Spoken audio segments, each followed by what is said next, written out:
الآن سنتعلم طريقة جديدة لتكوين طبقات الأرض.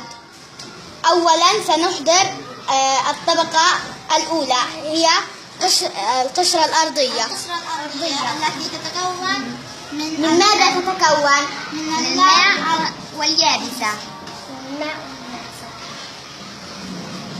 ثم نحضر الطبقة الثانية، هي الستار أو الوشاح.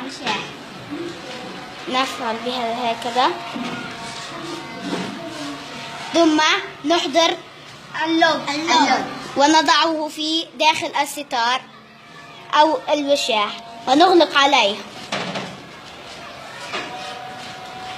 ثم نأتي بالقشرة الأرضية ونضع الستار داخلها.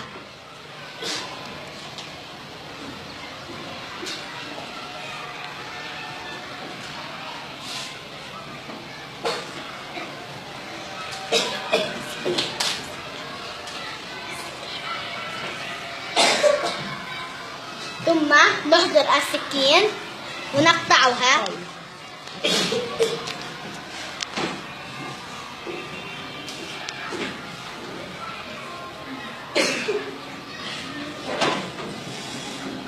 وهكذا نكون كونا طبقات الأرض.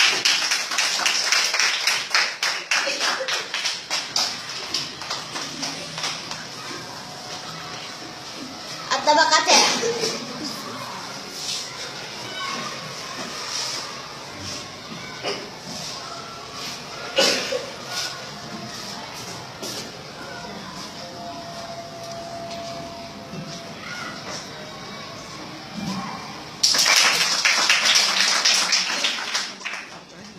وهكذا كونا طبقات الأرض على 10. القشرة والستار واللب. برافو عليكم، شاطرين. سقفوا لبعض.